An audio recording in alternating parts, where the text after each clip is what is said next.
Halo teman-teman, sekarang hari Selasa tanggal 4 Juni. Nah, sekarang jam setengah 7 pagi aku melakukan perjalanan dari stasiun Bandung ke stasiun Solo Balapan. Naik kereta api Lodaya pagi kelas ekonomi premium yang terbaru. Per 1 Mei 2024 kemarin kan kereta api Lodaya sudah menggunakan rangkaian terbaru ya. Aku mau review nih, apakah nyaman atau enggak. Ikuti terus videonya sampai selesai. Suasana pagi stasiun Bandung, awannya keren banget ya. Wow, dingin. Ini pagi ini cukup ramai dengan penumpang keberangkatan pagi. Ada Lodaya jam 6.55, nanti jam 8 ada Argo Wilis juga ke Surabaya. Yuk kita masuk ke dalam. Nah, ini tempat untuk drop off penumpangnya. Kita sekarang mau melakukan cetak boarding pass. Nah, di sebelah sini ada Elva Express. Dan di sini tempat untuk cetak boarding passnya.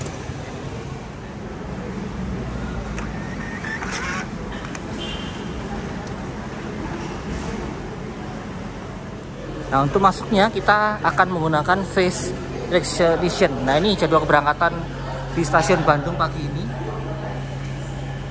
Banyak ya, ada Malabar juga nanti. Nominasi dengan Argo Parayangan walaupun jadwalnya sudah dikurangi ya. Yuk kita masuk. Di sebelah sini tempat untuk boarding manual. Nah, kita pakai face recognition. Oke, langsung masuk tanpa perlu menyiapkan boarding pass dan KTP. Rangkaian KA feeder KCJB dari stasiun Bandung ke stasiun Padalarang. Jadi kalau kalian naik kereta cepat dari stasiun Bandung, nanti naiknya ini dulu ya, naik KD ini dulu sampai stasiun Padalarang. Baru dari stasiun Padalarang ke stasiun Halim Jakarta naik kereta cepatnya. Nah, untuk menuju ke kereta kita KA Lodaya ini naik Skybridge ya. Jadi kalian kalau sampai di stasiun Bandung jangan mepet-mepet karena masih harus naik Skybridge. Sediakan waktu paling nggak 5 sampai 10 menit sebelum jadwal keberangkatan tuh paling telat ya. Kalau Lodaya sendiri seperti yang aku bilang tadi, per 1 Mei 2024 dia sudah menggunakan rangkaian terbaru stainless steel generasi kedua. Itu nanti ekonominya itu nanti mirip-mirip eksekutif. Jadi full nanti ngadep depan semua ya, nggak kayak ekonomi premium yang separuh ngadep depan, separuh ngadep belakang. Aku penasaran banget nih, karena ini merupakan inovasi yang gede-gedean dari PT KAI ya untuk kelas ekonominya. Kira-kira nyaman nggak ya? Perjalanan dari Bandung ke Solo ini 8 jam, tapi nanti aku turunnya di Jogja.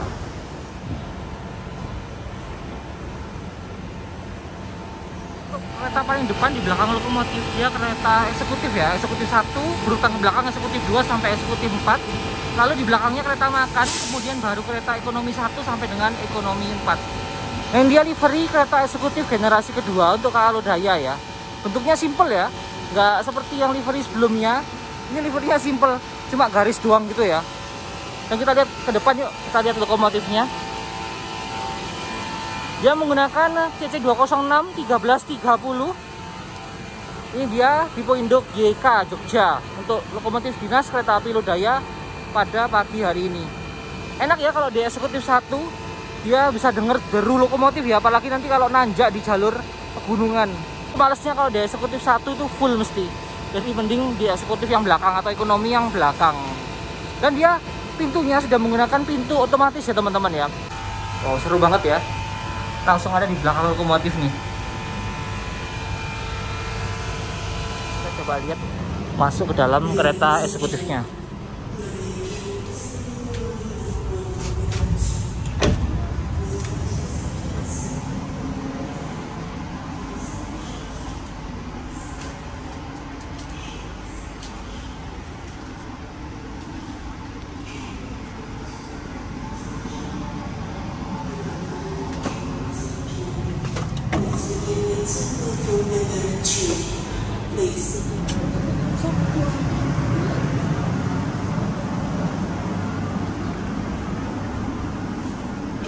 Ya pagi ya.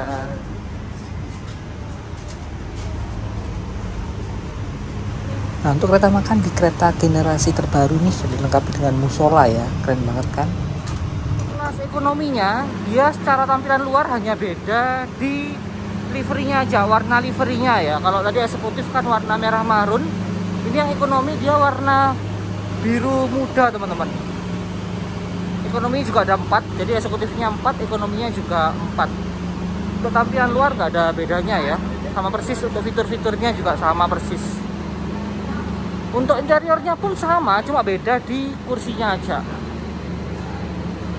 Untuk toiletnya juga sama ya, ada toilet untuk pria dan toilet untuk wanita.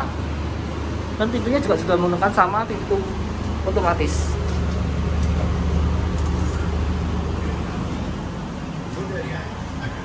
Dari stasiun Bandung ke stasiun akhir.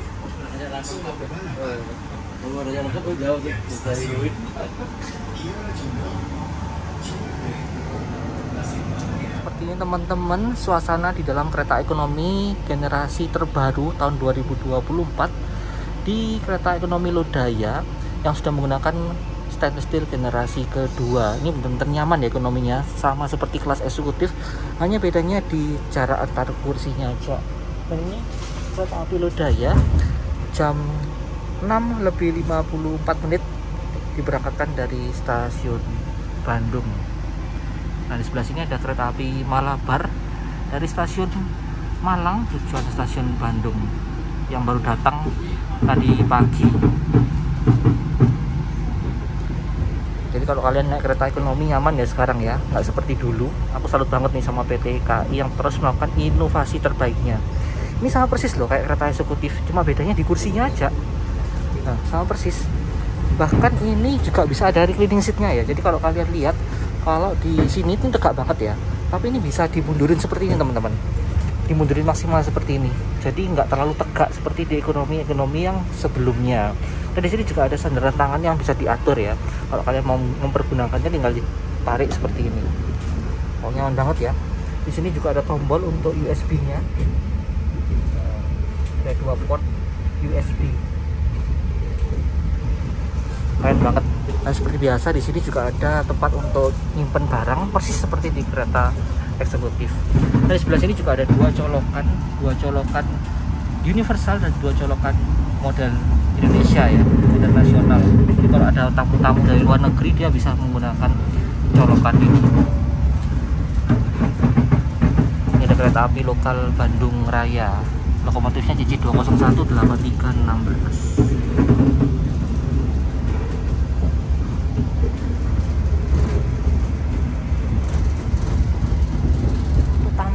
Eksterior atasnya pun sama persis ya seperti di kelas eksekutif stainless steel generasi kedua, seperti yang aku naikin pada kereta api Argo Bromo Amber kemarin ya.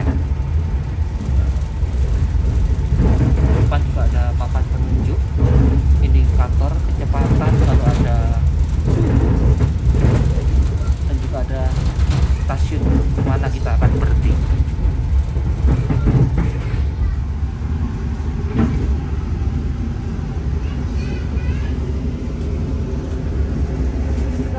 Untuk jarak antar seat pada kereta ekonomi stainless steel generasi kedua ini lebih longgar ya dibanding kereta api ekonomi premium yang generasi pertama. Ini cukup nyaman lah, dengkulnya loh masih ada space banyak ya. Jadi benar-benar worth it lah dengan harga sekitar 200 ribuan, 240.000, 260.000. Kan harganya bervariasi ya, dari Bandung ke Solo Balapan dan sebagainya. Murah banget lah menurut aku.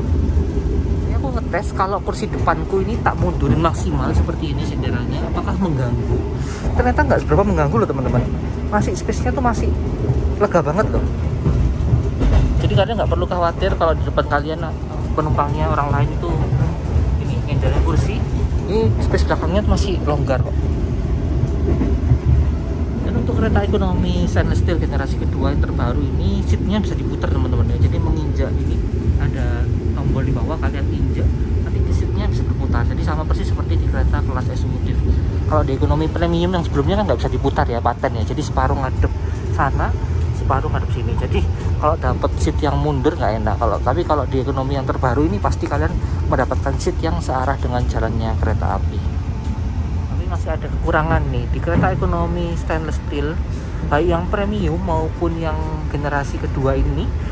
ini nggak semua dapat seatnya itu full kaca ya, jadi ada yang dapat seperti ini. Nah ini dapat separuh kaca. Nggak enak ya. Kalau ini emang enak, dapat pemandangan full kaca ya di seat 2C, 2D, 2A, 2B. Seatku kan tadi di depan ya, di nomor 5 ini. Nomor 5 ini juga merupakan seat full kaca. Tapi kalau dapat seat yang ini, yang nomor 4 ini nggak enak ya, karena kepotong pemandangannya. Seat nomor 3 ini juga nggak enak, kepotong. Nah sekarang kita berhenti di stasiun Kiara Condong ya. Untuk kereta ekonomi campuran kayak Lodaya, Mutiara Selatan, Malabar, dia berhenti di stasiun Kiara Condong. Tapi kalau kereta ekonomi eksekutif kayak Argo Wilis, Turangga, itu nggak berhenti di stasiun Kiara Condong. Mantap ya, stasiun Kiara Condong sekarang lagi ada pembenahan. Ini modelnya seperti stasiun-stasiun Bandung ya, ada skybridge-nya, keren. Ini ada kereta apa nih, DC206 1398, sepertinya langsiran KA Pasundan. Skybridge-nya mewah banget ya, lebih mewah dari stasiun Bandung nih. Tapi sayangnya kayaknya tangganya ini katanya nggak pakai eskalator, jadi pakai tangga turunan biasa.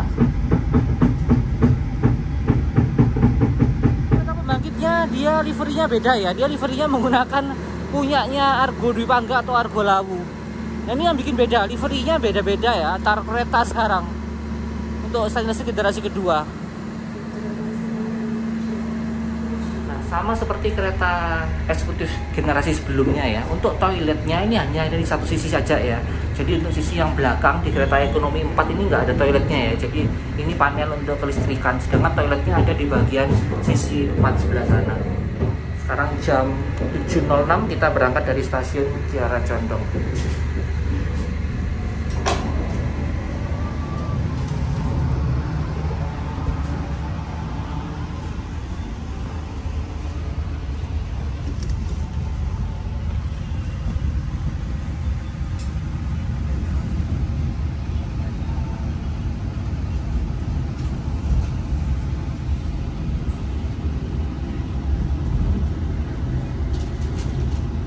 Pukul 7:14 kita melintas langsung di stasiun Gede Bage. Dan di stasiun Gede Bage sekarang keren banget ya, sudah dibangun jadi lebih megah. Kalau dulu stasiun Gede Bage nggak melayani pemberhentian penumpang ya, sekarang melayani pemberhentian penumpang. Dan sebelah sana ada terminal peti kemasnya. Nah, lepas stasiun Gede Bage kita disuguhi pemandangan Masjid Agung Al-Jabar atau Masjid Raya Jawa Barat. Wah, keren banget ya, megah banget. Nah, ini masjid ini letaknya sangat berdekatan dengan stasiun Cimekar. Jadi kalau kalian mau berkunjung ke Masjid Agung Al-Jabar, kalian bisa turun di stasiun Cimekar. Wah, Masjid Agung Al-Jabar nih kalau liburan atau weekend, wah full banget. Banyak bis-bis pariwisata yang berkunjung ke sini. Dan di dekat stasiun Cimekar juga ada objek vital, yaitu Stadion Sijalak Harupat Bandung. Dan lepas stasiun Cimekar, di sisi kanan kita disuguhi dengan pemandangan gunung yang sangat indah.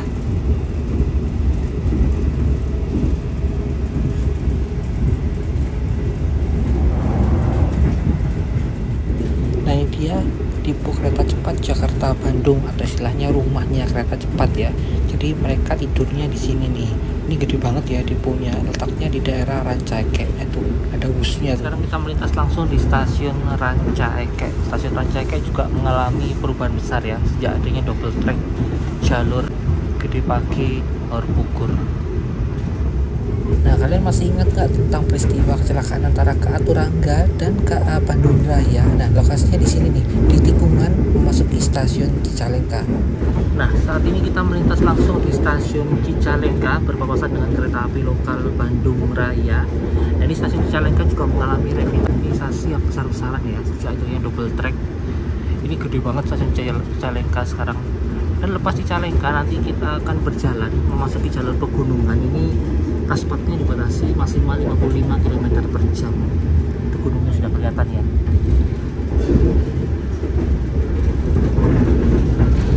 Nah, sudah mulai meliuk-liuk masuk jalur pegunungan. Nah, sekarang kita melintas di jembatan Citiis di antara petak stasiun Nagrek dan stasiun Lebak Jeru. Keren banget ya, pemandangannya indah banget pagi ini. Langitnya biru, ditemani dengan bukit-bukit yang keren.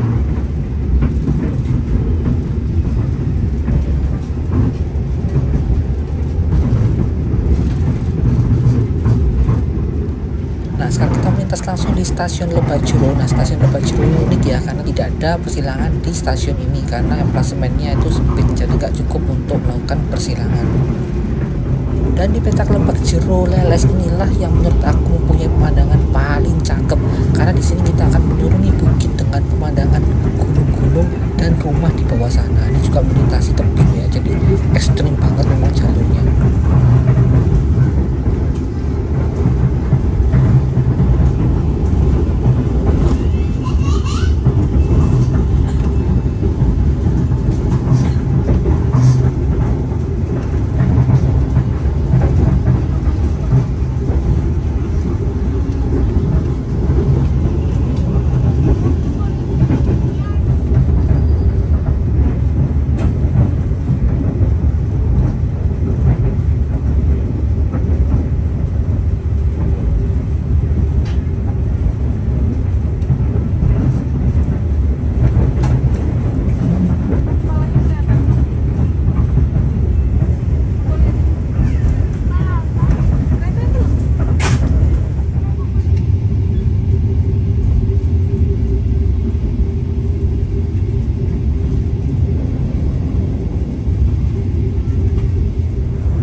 Nah, di petak antara stasiun Bumi Waluya dan stasiun Cipende ini keretanya nanjak banget ya.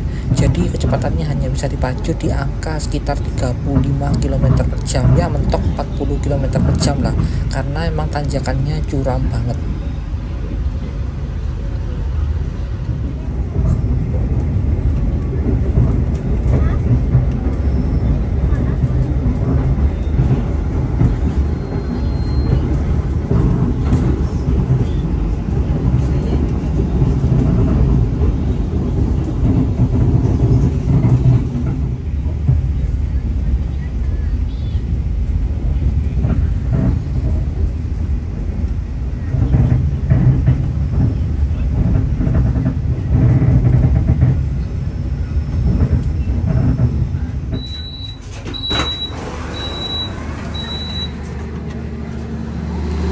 Pukul 8:40 kita telah tiba di stasiun Cipendei. Nah, di stasiun Cipendei ini kita berhenti sekitar 10 menit ya. Karena di sini pengecekan rem, jadi semua kereta wajib berhenti di stasiun Cipendei karena tadi habis tanjakan di situ, nanti di depan ini full turunan.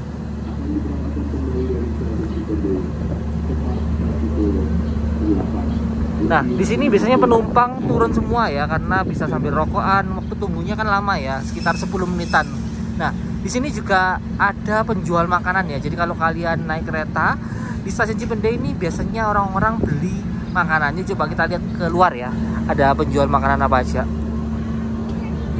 Di sini banyak penjual makanan teman-teman ya. Ada tahu, ada air mineral, ada pop mie, ada kopi. Dan ini cuacanya emang seger banget ya, karena berada di pegunungan. Dan dia bangunan stasiun Cipendei, bangunannya emang kecil ya. Di sini juga melayani naik turun penumpang, walau jarang ya yang naik dari sini.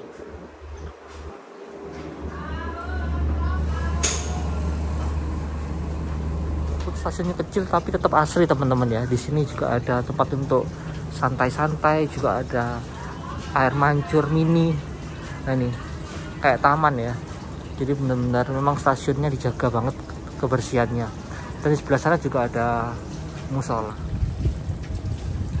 Di sebelah sini ada keterangan teman-teman ya. Jadi K3 itu artinya dia kelasnya ekonomi, 0 artinya dia tidak berpenggerak, 24 artinya tahun pembuatan kereta ini, artinya tahun 2024, dengan nomor urut 20, tipe induknya Solo. Jadi ini rangkaiannya benar-benar baru ya, fresh. buatan tahun 2024 dan baru dioperasikan di kereta api Lodaya per 1 Mei. Sekarang tanggal 4 Juni. Berarti masih 1 bulanan ya. Nah, untuk fasilitas yang ada di dalam toiletnya ini cukup banyak dan cukup bersih ya.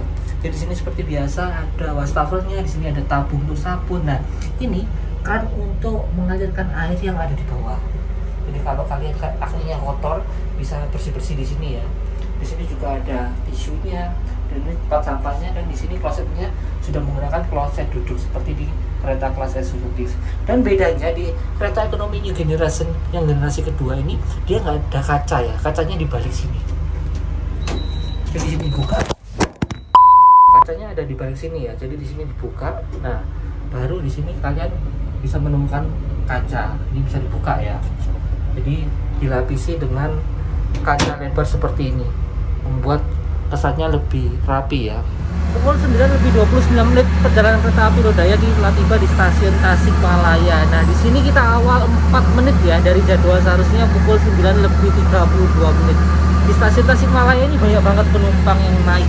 Wah, okupansinya kalau Lodaya di stasiun Tasikmalaya keren. Ya, untuk rangkaian eksekutif stainless steel generasi kedua ini sudah menggunakan sambungan rangkaian yang akordeon teman-teman ya. Jadi full tertutup dari bawah sampai atasnya. Jadi ini lebih aman, dan juga kalau hujan ini nggak masuk ke dalam airnya ya. Dan di sebelah sini juga ada tempat ini untuk tempat pengisian air ya. Jadi kalau ngisi air bisa langsung di sini, orangnya nggak perlu naik ke atas ya, seperti yang di rangkaian-rangkaian sebelumnya.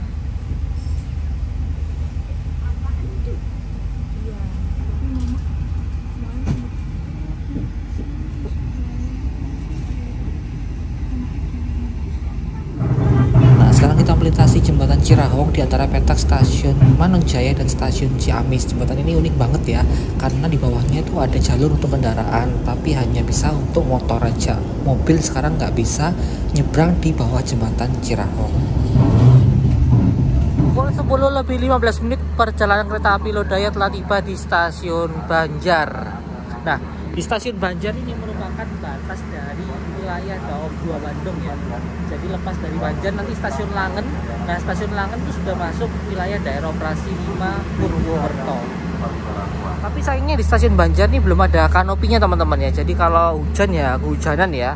Padahal yang naik turun dari stasiun Banjar ini cukup banyak loh. Dan semua kereta juga berhenti di stasiun Banjar. Tapi kayaknya ini sudah mau dibikin kanopi ya. Ini yang pancangnya sudah siap. Ya, semoga secepatnya ya supaya kenyamanan penumpangnya itu lebih enak. Nah, lepas dari stasiun Banjar, akhirnya kita bisa melaju dengan kecepatan yang lebih tinggi, yaitu batas kecepatannya di peta Banjar Kroya 110 km per jam. Karena trek dari Banjar ke Kroya dan seterusnya ini sudah lurus ya, nggak melewati jalur pegunungan lagi. Nah, sekarang naik kereta itu enak banget ya. Jadi kalau kalian beli tiketnya di aplikasi KAI Akses, kalian bisa ngecek posisi kereta kalian sekarang sudah nyampe mana. Ini ada live trackingnya ya. Jadi nggak takut kebablasan lagi. Bahkan untuk di stasiun-stasiun kecilnya juga ditampilin loh jam lewatnya jam berapa aja. Keren banget aplikasi KAI Akses. Di stasiun Cidareja kita berhenti untuk bersilang dengan kereta api Lodaya dari stasiun Solo Balapan dengan tujuan stasiun Bandung. Nah, untuk kereta api Lodaya pagi dari stasiun Solo Balapan ini masih menggunakan stainless steel generasi pertama ya. Jadi untuk Lodaya pagi dari Solo ke Bandung dan Lodaya malam dari Bandung ke Solo ini masih menggunakan eksekutif dan ekonomi stainless steel yang generasi pertama. Semoga secepatnya bisa nyusul ya menggunakan eksekutif dan ekonomi stainless steel generasi kedua.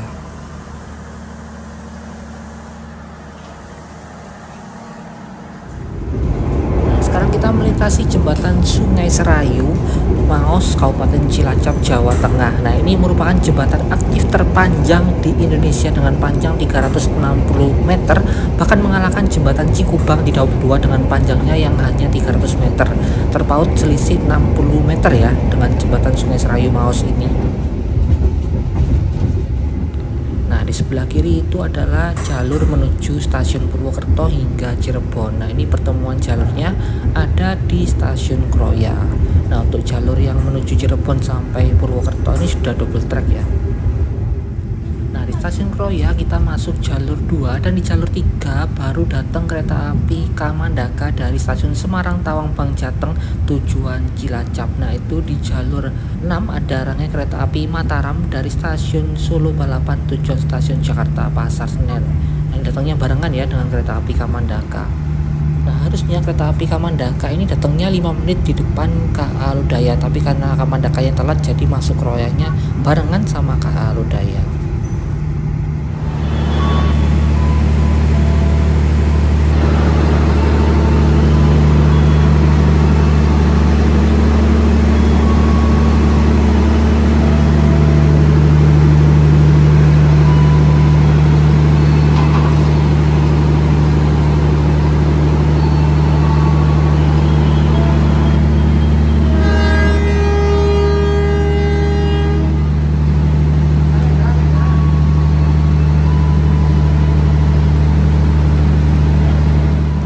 Pukul 11:46 kita kembali diberangkatkan dari stasiun Kroya.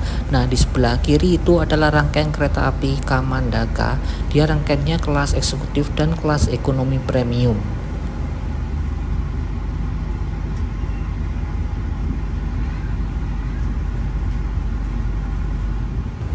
Berpapasan dengan kereta api Gajah dari stasiun Lempuyangan tujuan stasiun Jakarta Pasar Senen di stasiun Ijo. Nah sekarang kita memasuki terowongan Ijo.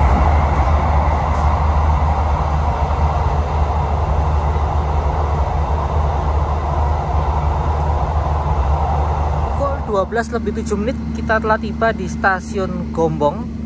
Ini on time ya. Dan di sini kita akan disusul oleh kereta api Argo Wilis. Kereta api Argo Wilis dari Bandung ke Surabaya. Nah kereta api Lodaya ini berangkatnya tadi dari Bandung jam 6.55, sedangkan Argo Wilis jam 7.40.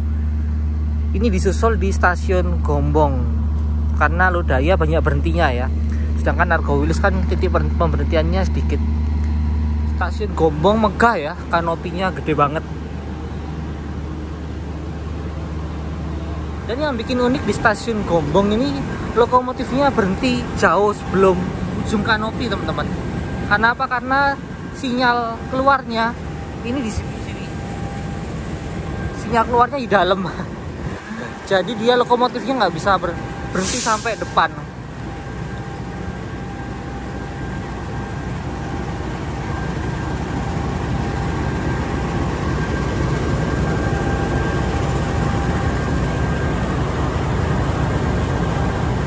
Sudah hijau, KA Argo Wilis siap melintas langsung di jalur 3 stasiun Gombong.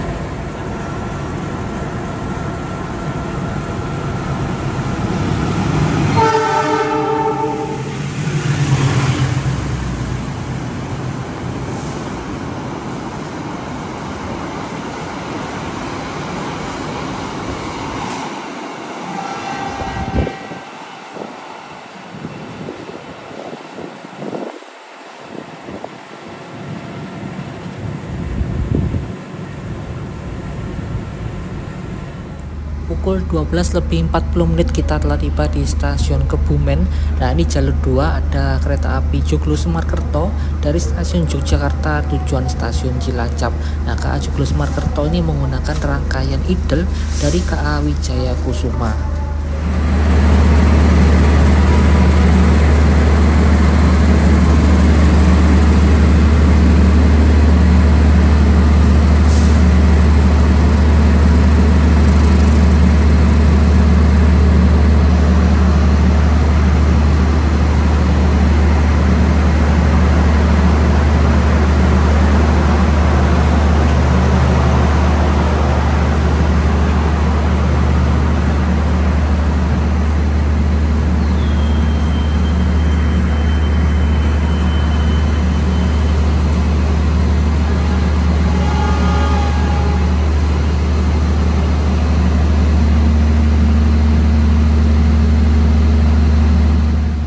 Pukul 13:03 kita tiba di stasiun Kutoarjo. Terlihat ya ada pengerjaan peron dan kanopi baru untuk pembangunan stasiun Kutoarjo, jadi lebih nyaman ya. Nah di stasiun Kutoarjo ini juga terjadi pergantian masinis. Dari tadi masinisnya yang dari stasiun Banjar kini bergantian di stasiun Kutoarjo. Di stasiun Kutoarjo kita berpapasan dengan kereta api ekonomi Progo dari stasiun Lempuyangan Yogyakarta tujuan stasiun Jakarta Pasar Senen.